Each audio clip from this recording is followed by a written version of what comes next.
Sustainable development has become the popularized expression for Agenda 21. Agenda 21 is the 1992 United Nations Rio Declaration on the Environment and Development. It is the agenda for the 21st century you're living in today. For a brave new world where everything that you cherished and held true will no longer exist. Agenda 21 defines itself as the comprehensive plan of action to be taken globally, nationally, and locally by organizations of the United Nations systems. It also elevates nature above man. And it contains something called the precautionary principle, where basically you're guilty until you're proven innocent. Sustainable development is the philosophy designed to bring human beings across the globe under the full control of a narrow human elite. It's a 40-chapter document to basically control the world. It's based entirely on socialist control mechanisms. Sustainable developers have designed a global movement coordinated through a global to local action plan to create world government in accordance with certain objectives.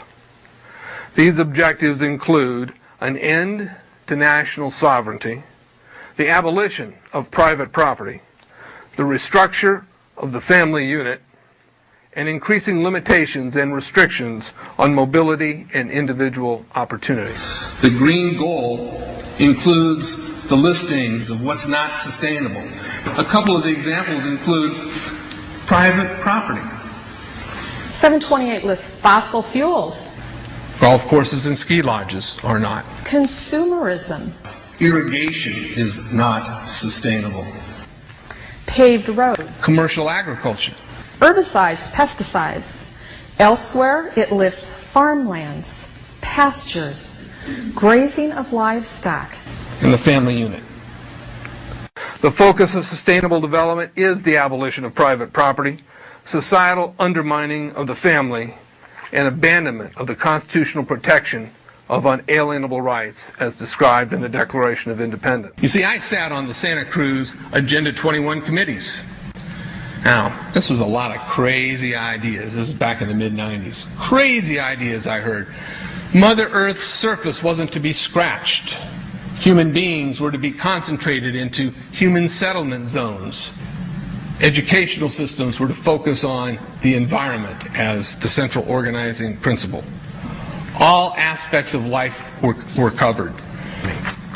Well, I went to these committees at the request of some people who told me that I needed to understand what was going on, and I came back and I said, this is craziness. This is so silly. It has no chance of having any effect on our society. Well, I was wrong. The United States government's support for sustainable development, Agenda 21, is very clear.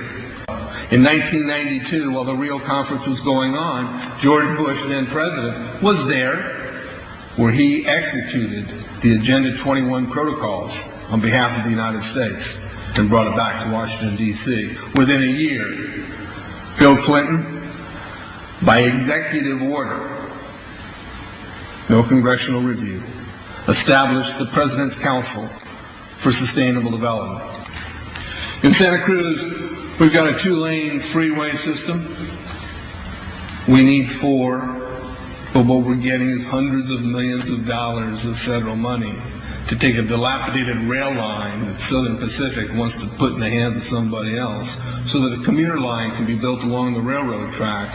That'll be followed by 14-story buildings where people will live and stack them and pack them units, where developers or so-called sustainable developers will build these high rises with federal dollars. In fact, Santa Cruz has received a $300 million federal grant to build the first 3,000 of these stack them and pack them units.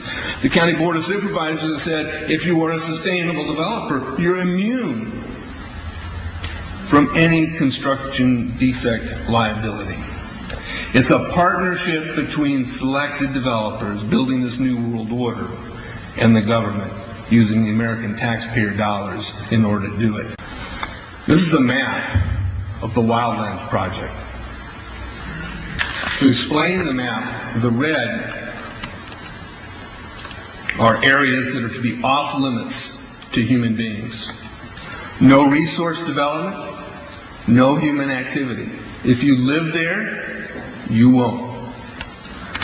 The yellow areas are the areas for major control of all human activity. If you live there, you won't. The black areas, the black dots, are the smart growth zones. That's where human beings are to be stacked and packed in small living units along rail tracks. The smart growth program ultimately has jobs assigned and children cared for by the state. The question has been asked many times how the people who are perpetrating these things expect to do this and make it last. And the answer to that is that you steal a generation of children and you indoctrinate them so that they accept these ideas and they become global citizens in the coming global village. UNESCO came out and declared 2005 to 2015 the decade of education for sustainable development. But they go on to say that it will encompass the 40 chapters of Agenda 21. That is your federal national curriculum. The entire purpose of second grade social studies is to transfer loyalty from the family to the government and teach them about sustainable economic consumption. Students construct their own understandings of reality and realize that objective reality is not knowable. So why bother? The truth is, the truth which keep men free is being suppressed in order to prop up the attitude training agenda. And it moves on.